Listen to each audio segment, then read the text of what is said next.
Hello, today is August 26th, 2015. We're meeting today with Mr. Leland Haskell at his home in Leland, Colorado.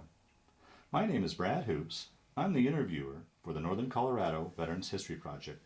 Welcome, Leland, or as Rick as you like to go by. Thanks for sitting down today to tell your story. You're welcome. Thanks for coming over to do it. Let's start out, if we could. Tell us a little bit about yourself, your date of birth, where you were born, a little bit about your family. I was born in Arnold, Nebraska, August 16th, 1940. And I'm the second oldest of four kids. And What did your father do for... my father was a rancher and a rodeo hand. And he actually died when he was 29, and I was just a little over 4 years old. Oh, boy. My youngest was less than 6 months old, and due to a rodeo accident. Oh, is that... Oh, boy. But later on, my mother remarried another cowboy, and his name was George Winters. And he took all of us kids in and treated us like his own, and I could have never asked for anybody better. And total respect. And he ended up, he died at 72. He had a heart attack on his horse and died. So I guess that's the best way for a cowboy to go. Yeah, yeah. Now, with the death of your father, did you guys stay in the area? Did you grow up there in the same area? Or? Well, it was about an 80-mile span between where my father and family lived until where we relocated when my mother remarried. About 80 miles. And that was in the Sandhills of Nebraska. Yeah. So Okay. most of my life was north of North Platte, about 40 miles, a little town called Tryon. So, Okay.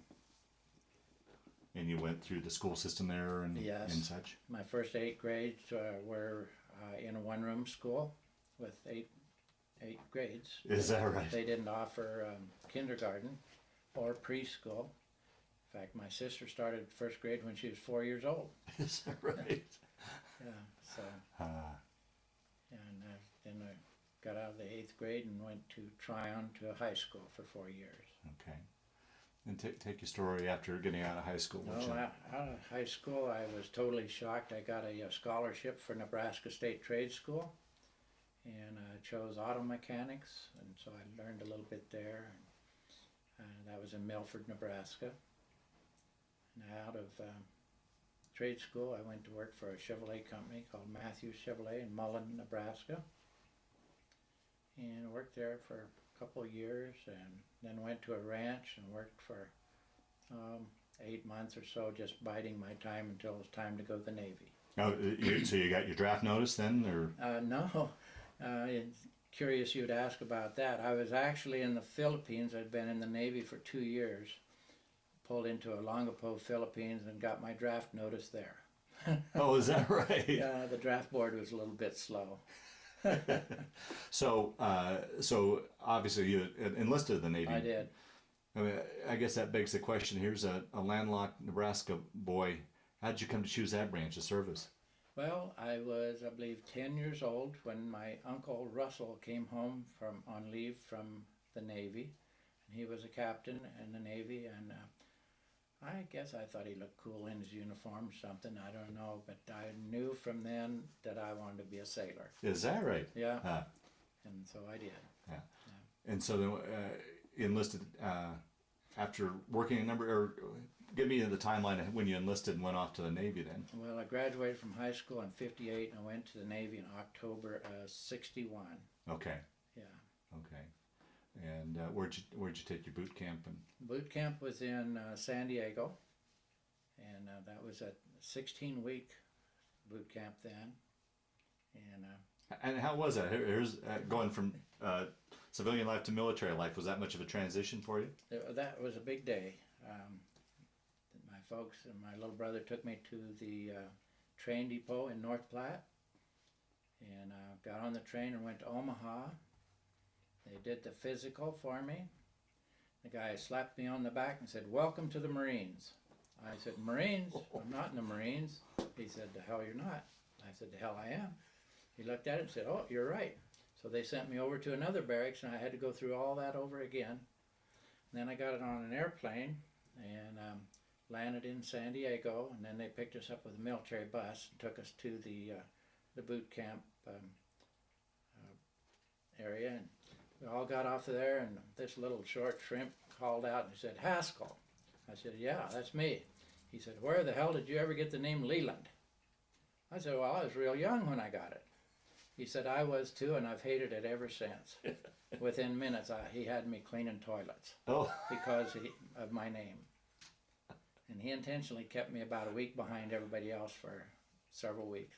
While they were getting their haircuts, I still had my farmer haircut. And while they had their Navy uniforms, I was still marching around in my stinky, probably, civilian clothes yet. He enjoyed picking on me, but he never got the best of me. And then how was boot camp for you? Boot camp was great. I enjoyed it. Yeah.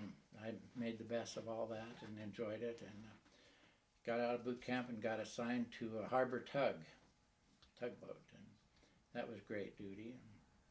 By choice, or how did you? They just did it. Just did it. Okay. I had no choice. And could have gotten in trouble a few times there, but we didn't. One time we were on, there were 7 tugs, and every 7th week we had to stay on board for the weekend. Okay. This one weekend we took a big ship out to sea and came back, and there were some girls on a little ski boat and started flirting, and of course we responded, I guess. And before long, those girls were on our boat, Navy boat. I think that was against the rules. And with their water skis, and someplace I have a picture of me water skiing behind the tugboat, but that would have been real bad to get caught for that. So this is all still in San Diego? Yes. Okay. And I thought it was so much fun. I tried to stay there, and they said no. When you enlisted in the Navy, we promised you a school, and so they sent me to Chicago to machinist mate school. Okay. Great Lakes, Illinois. Okay. Because of your mechanic background, then? Just because they promised me a school, and and I guess because of my mechanical aptitude, that's why I went. Okay. All right. And from there, I went and caught a ship out of Long Beach, the oiler, and spent most of the rest of my Navy days on that oiler in the Southwest Pacific. How was that? Once again, I keep going back to this Nebraska farm boy. How was that going to sea? Did you get your sea legs, or how was? Oh, I caught on pretty quick. I got seasick once. We were caught up in a typhoon, and I didn't. Ooh. I got sick, but the captain was standing right beside me over the side, and he was chumming for fish the same way as I was. Yeah. In fact, he lost his hat over the side. So when the captain gets sick, I felt like maybe I could too. So you're in your Navy time, you were on that oiler the whole time. The rest of the time, okay. yes. And talk about some of the trips you guys went on, I guess.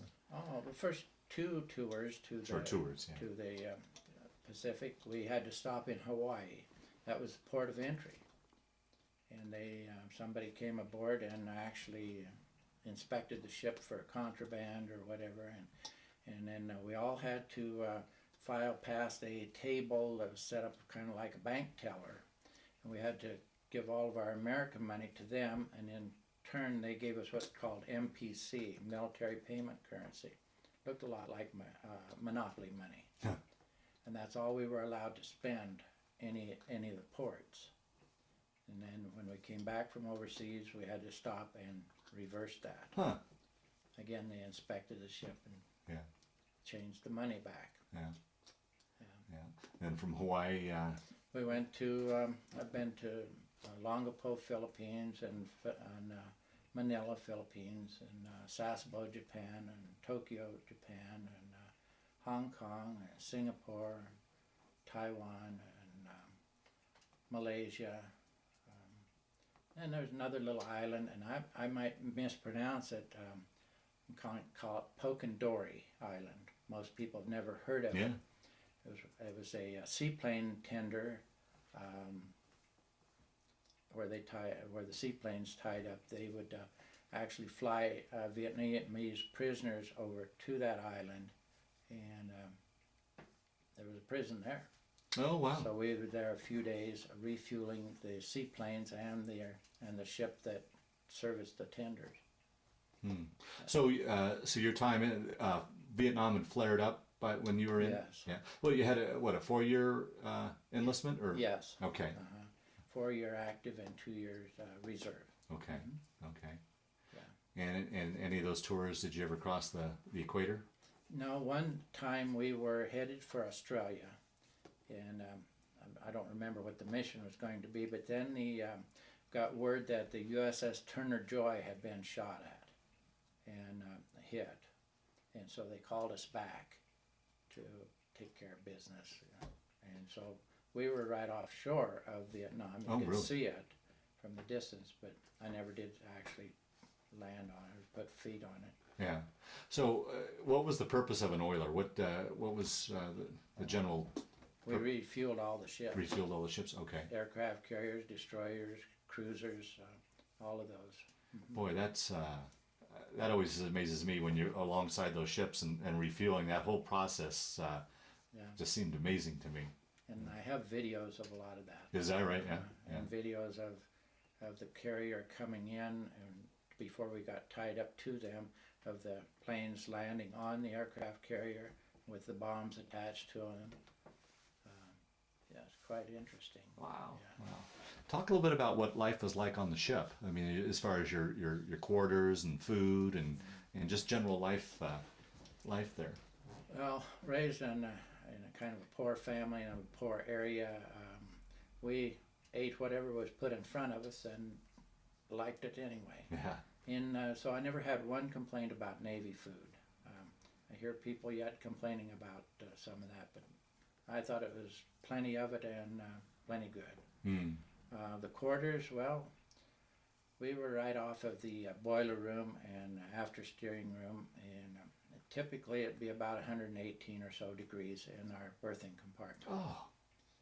And didn't do much good to complain about it. I never tried that, but that everybody did it. And there were three bunks that were maybe 15 inches from each other. So you kind of hoped everybody showered on a regular basis. And every morning everybody made up their rack and folded it up to make room. That's where they call it tricep. 3 bunks and fasten them up. So yeah, the quarters were hot and miserable, but everybody did it. One time we were out at sea and it was extra hot, and some of the guys were going to take advantage of the situation, so they hauled their mattresses up in the gun tubs, clear up on the top to get a little air. Well, in the middle of the night, that's when they call blowing the tubes. They shoot water into the boilers, and that blows all the soot out. Well, when they woke up in the morning, here's the imprint of that individual on their mattress, and they were covered with soot. Well, some of the guys said, well, I'm not taking this back down the berthing, so they threw it over the side, the mattress, figuring they'd get a new one. Well, they got court-martialed for destroying government property. I was not one of them. Wow. What would you guys do when you weren't on duty to pass time? Oh, there was plenty of work. I was a machinist mate, and we were in charge of all the winches outside that control all the big 12 and 16-inch lines that fuel the ships. We had to maintain all those steam lines to the winches and the winches themselves, and all the plumbing, the steam line plumbing on the ship. And I was assigned for quite a period of time to A Division, which was after steering, taking care of the big motor steam engines that control the steering, and the culinary tanks, which is where we run the system that converts seawater to fresh water. It had huge big tanks to hold that. So. Well, I guess my first impression of that ship is that you're riding on a powder keg. Did you ever have that impression that, I mean, you're just one big powder keg out in if something goes wrong, you go up. Yeah, they mentioned that every once in a while. I don't know. Maybe it was to put a little fear in us that would be a little bit more alert about the situation. Yeah. For instance, when we were in Singapore, they had a little mini war going on every day. They had little boats that, when we pulled in, little boats that come out, and they would string cables to keep other motorboats from coming out there and shooting at us and molesting us in any way. And then in the morning, or they would take those down when we would leave. But it was nothing uncommon to hear the rifle, the bullets bouncing off of our hull. Is that right? Them just trying to discourage us from being there. So. Wow. Oh man. But they were small guns. They didn't cause us any grief. I don't remember of anybody ever getting hit, but a possibility every time. Yeah. So Wow. some of the countries weren't really friendly that way. In Taiwan, probably one of the strangest things I did, went to a John Wayne Western movie in Taiwan, Formosa, where all the other guys are out there doing whatever sailors do most. And Yeah. I didn't do any of the drinking and all that kind of stuff. I always carried my camera and took lots of pictures. Well, it must have been what I'm sorry, I keep going back to this Nebraska farm boy, but I mean, you're halfway around the world in these exotic locations. It must have been a fascinating experience to. It was. Every port was, even when you go back into the same port another time, it's still a new experience. One of the experience that sticks with me was when we pulled into Olongapo, Philippines. They call it Subic Bay. I was assigned shore patrol duty with this Negro chief, and there was no problem there with me. We were supposed to go check on every bar, and if there's any lewd acts or any problems, we take care of it. Well, we went up these stairs, big, long flight of stairs. They had a bar up there on the second floor. Well, there was a situation that wasn't okay by the rules, so we set out to correct that. They threw the whole bunch of people ganged up on us and threw us both all the way down the steps. Oh. We were both banged up, but we continued our duty. And later that evening, the streets were really crowded, and they had little old, like our old Jeep station wagons. They had those, they call them jeepneys, but they had the sides cut out, and they had benches in there for sailors and Marines, and it was taxi thing. But the traffic was thick, and these little Filipinos would go up in the traffic, and these sailors and Marines had been drinking too much. They'd have their hands hanging out. The little guy would come up there and grab their finger and cut it off with a machete to steal their rings or their watches. Wow. So we sent 3 guys to the hospital that were missing their fingers. So that evening, that whole night sticks in my memory. Yeah. Did you ever go through the shellback ceremony? Never did. No. No. Oh, that's right. You didn't. No, Yeah. didn't so you make didn't it that cross. far. Yeah. Yeah. Okay. Yeah. How many tours altogether then did you do in the Pacific? 4. 4. Okay. Yeah. And one time our ship pulled in with 96 other ships to Manila Harbor. Well, they announced that there would be no liberty. Nobody goes on liberty there because that's just too many sailors and Marines to inundate the place. Well, my friend Russell Zoll, he was a second class. He must have had a lot of pull somewhere. I don't know where or how. But he said, "Hey, do you want to go on liberty when we get to Manila?" I said, "Yeah, but every other sailor does too." Well, he even had the paper there. He said, "Fill it out. I'll turn it in." To my knowledge, there were 4 of us off the whole ship that were allowed to go on liberty.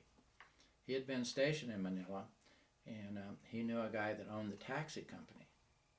Well, we hired him and his taxi to take us up into the forest, way back in the jungle, to a place called Poxton Falls. And we got up to our stopping point, got in canoes and canoed up the river to this gorgeous place. And I do have pictures of it. Had a great time, and then coming back, it was starting to be evening time. A picture again, we're out in the jungle.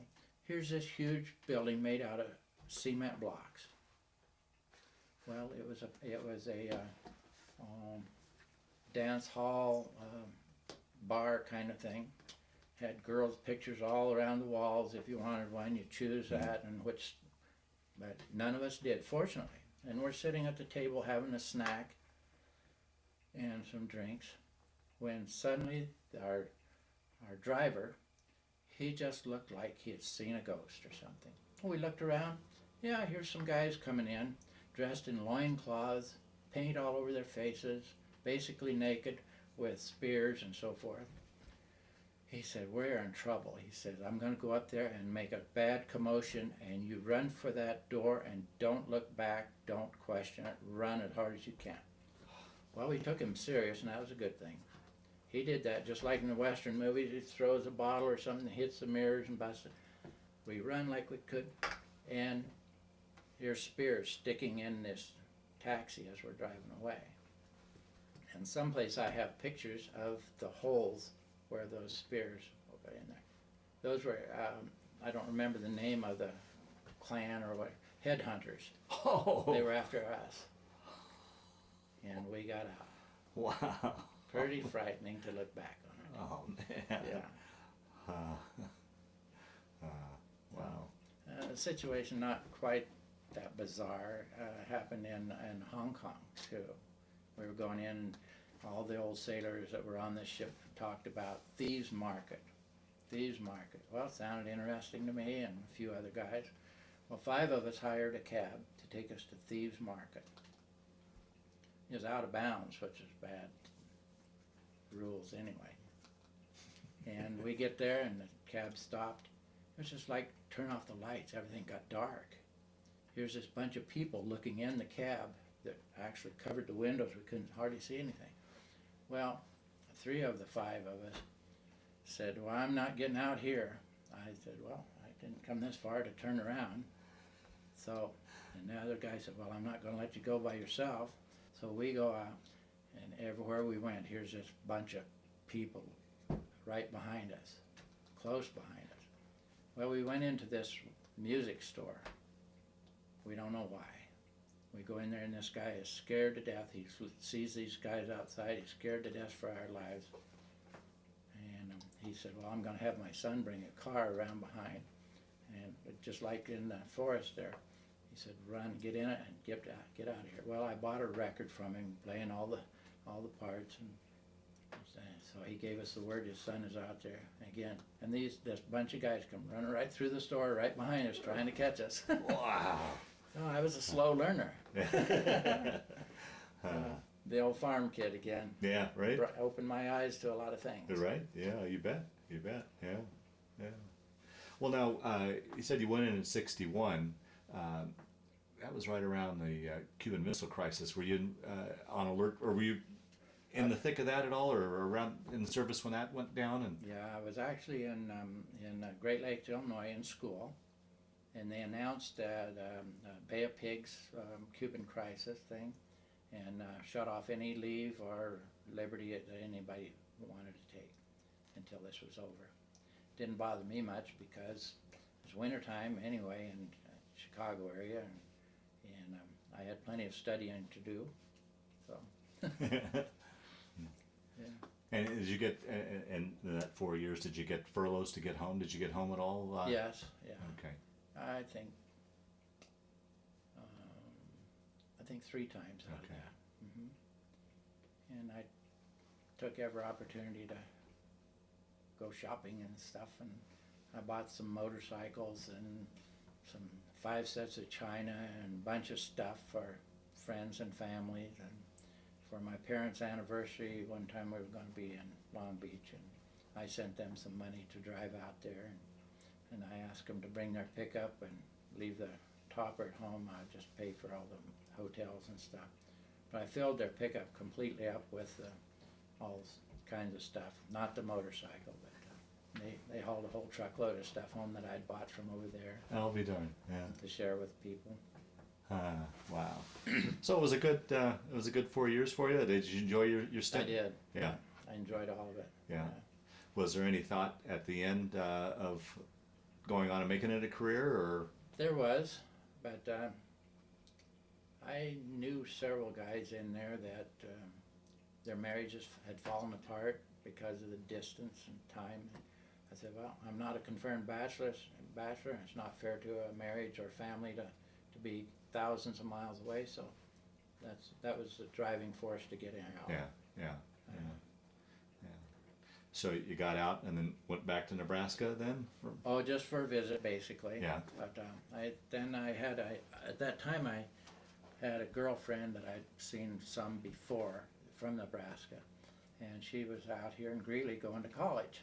So I came out to see her, and kind of it stuck. But she and I didn't make the grade. She was going to college, and she kind of made a statement that if we were going to make it as a married couple, I'd probably have to go to college to be as smart as her or something like that. It just rubbed me wrong, and our 2-week engagement was over.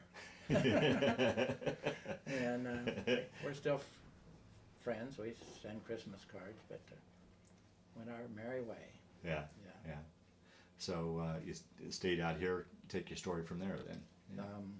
My first job was down in Broomfield making camper jacks and other things at a machine shop, and I was happy as could be there. And from the machinist part, I became the welder. I took over from a guy that got promoted into supervisor, and I was a welder for a couple months. And then he and 2 other bosses called me in and congratulated me on what a wonderful job I was doing, and my production was up way above his, and small company, and I deserve a raise, but they couldn't afford it.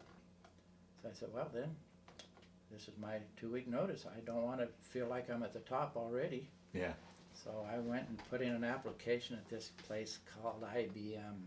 Whatever the heck they do, I don't know. But the girl I'm going with at the moment, her dad works there. So he brought me an application, and I filled it out, sent it in. Here's the dumb Nebraska kid comes out again. I don't hear from him. So I just find out where they are, and I drive over there and say, hey, what's going on here? Well, that's really not protocol. They notify you. I said, well, I want a job, so what's going on? Turns out this nice old guy was over there listening in. They said, well, we really don't have anything for you right now. He comes over and he says, I don't have anything for you right now either, but he said, I have an inspection job opening up soon if you'd like to come in as a trainee. I said, good, I can start Monday. They didn't ask me. So that's the way it turned out. Started at $2.50 an hour. And so I stayed at IBM for 29 and a half years. Is that right? Moved around to different positions. And all at the Boulder facility? I had plenty of chances to move away, but I chose to stay there. And once in a while I'd say, well, boss, I think I'd like to move someplace and do something different here. Well, what have you done to improve yourself? Well, okay. And so I had several jobs within IBM. They had a suggestion program there where if you have an idea that you think will fly, well, you write it down, and if they use it, they get paid 10% of what it saves the company in a year's time. Well, I made many thousands of dollars doing that.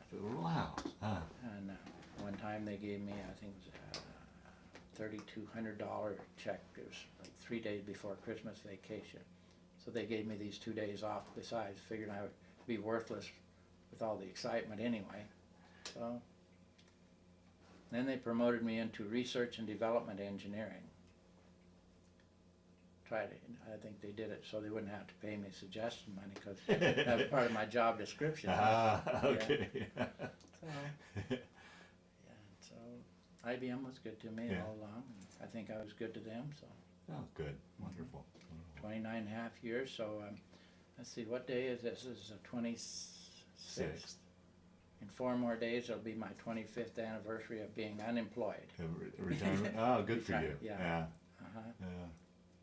And you know, talking off camera, you talked about your old cars. Is that what filled the void then? Did you No, not or talk a little bit about retirement and cars. or just what you've done in those last 25 years of unemployment?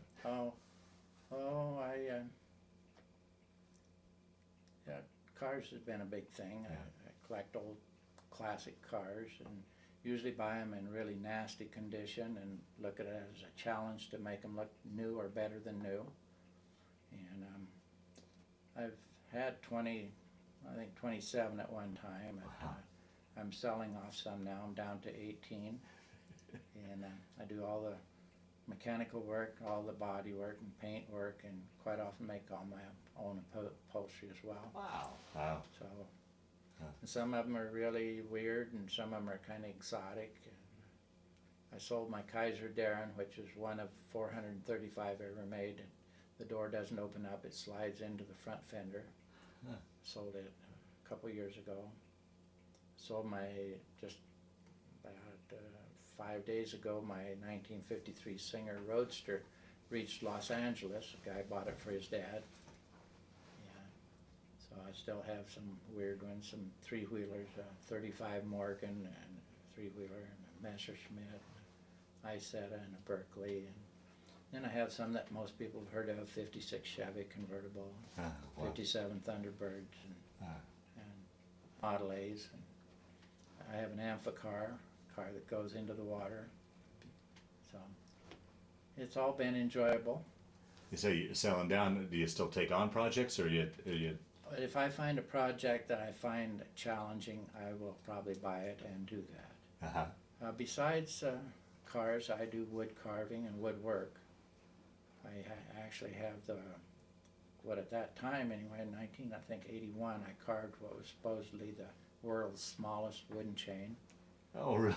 I have it hanging on the wall over there. Ah. It's made out of a Q-tip. Really? Has 52 links in it with a hook that swivels. And I made my own knife to do that. And the knife was made out of a high-speed twist drill that's about twice the size of a human hair. And under a microscope, I sharpened it and carved that chain. Wow. So that tells you a little bit more how goofy I might be. I'm surprised you could still see. I think you'd go Yeah, blind. very good. Go blind doing that. Yeah. Well, I did use the microscope yeah. for that. We'll talk a little bit about family. Family. Well, I'm kind of like some other people. I don't get it right the first time. I wasn't out of the Navy all that long, and I met this gal. And, well, I rented a farm from a doctor down by Broomfield. And it had an old barn and 2 houses, and he said, fix up whichever house you want. He said, I'll pay for everything. You fix it up, and you live here and rent it out, or whatever you want to do. Well, I looked him over, and I said, I'd rather redo the barn make the barn into a house, and so that's what I did. Huh. And then I boarded horses for people. Well, this one gal brought her girlfriend out there. Well, her girlfriend and I got acquainted and ultimately got married, and she was right out of high school, which wasn't really fair to her, I guess. Because here I'd been around the world literally, and we got married and had 2 children, Colleen and Jeremy. Well, Colleen wasn't born in a barn, but she moved in when she left the hospital. Yeah. So, so then after 8 years, she decided she wanted to do other things, so we got a divorce. And then I was single for a few years and met another gal that, for all the wrong reasons, we got married. She had 3 boys, and I thought they needed a dad, and I thought I could do that, and I did the best I could, and that didn't work out too well either. After 8 years, she wanted to go on with somebody else. Then I was single for 11 years, and I met Kathy, my wife now, and we've been married for, this December it'll be 23 years. Wow. So she over that 8-year hump. Yeah, right. Yeah. And, she has 2 children, a boy and a girl. They each live within 4 miles of us here, and each of them have a boy and a girl. And my daughter and son both live in Boise, Idaho now. My son's not married. My daughter has 2 children, each a boy and a girl. So 6 grandchildren, 3 boys, 3 girls. Hmm. And in fact, we were up there last week, Boise, to see them. I'm proud of all my kids. My daughter was in the military for 14 years. She was Air National Guard. Yeah. So. Hmm.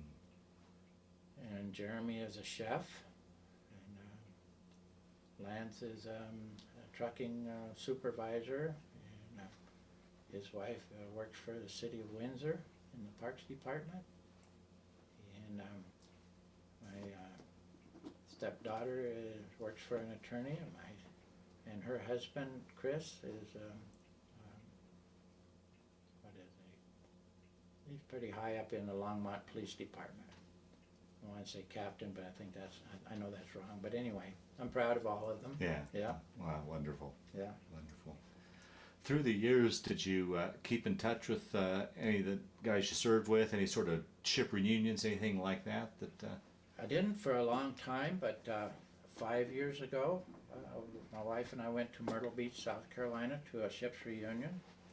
And every year since then, later in next month, September, we're flying to San Pedro, Long Beach, to a ship's reunion. So after that first one, I got acquainted with some of the old guys. Amazing how some of them have aged. Is that right? Not me. Yeah, right, yeah. Yeah. Yeah. So yeah, it's great. Well, I guess I didn't catch the name of your ship. USS Tolovana. USS? Tolovana. Tolovana. All of the oilers at that time, anyway, were named after rivers in Alaska. Oh, wow. Yeah. Huh. Have you had a chance through the years to retrace any of your steps through the Pacific, travel back overseas to? Hawaii is the only place Yeah. I've been. Yeah. Kathy and I've been there twice and gone to the Arizona and different places around there. Mm. Yeah. But that's the only one. Yeah, yeah.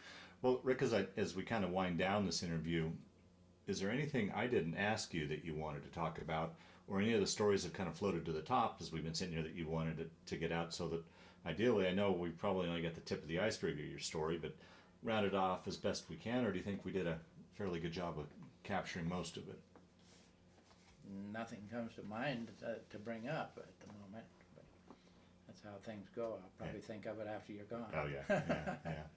Well, the last question I always like to ask with these interviews, how do you, when you look back on that stint in the Navy, how do you look at that? Did it change your life, affect your life, play a role in your life, or was it just simply a chapter in your life that you went through? How would you answer that? I think it makes you appreciate the life we have more. Because I saw people that not only didn't have any clothes, but they didn't have anything to eat either. I saw just lots of that, and it's kind of heart-wrenching to think or to know where we are and what we can do about whatever we want if we plan a little bit ahead, and sometimes impulsive, but they don't really have a choice. So Yeah. it brought I really appreciate being American. Wow. And I'm extremely proud of myself for volunteering and doing that. I never really saw action, but I was ready if it happened. Yeah, you bet. A lot of the younger generation don't really even give it a consideration of going to the military. Yeah. So, but the world has changed a lot, and back then we had, I guess we thought we were real enemies, and I guess we do too now, but they're kind of phantoms, like some of the foreign countries, we don't really know who they are. ISIS and some of those places, people. Yeah. So, it made a change in me, but I don't have any nightmares or anything like some of the people that were in combat. Yeah. Fortunate that way. Yeah. Yeah. You bet. Well, I want to thank you for sitting down to tell your story today, but just as important, I want to thank you for your service to our country. You're welcome. Yeah. And probably 1961 in boot camp. The end of boot camp, I don't have my hair all grown out yet. Okay, this is the USS Tolovana AO-64. Was named after a river in Alaska. And those are the ports that I went to while I was on board. And here's some of the battles ribbons that were earned before I got on there.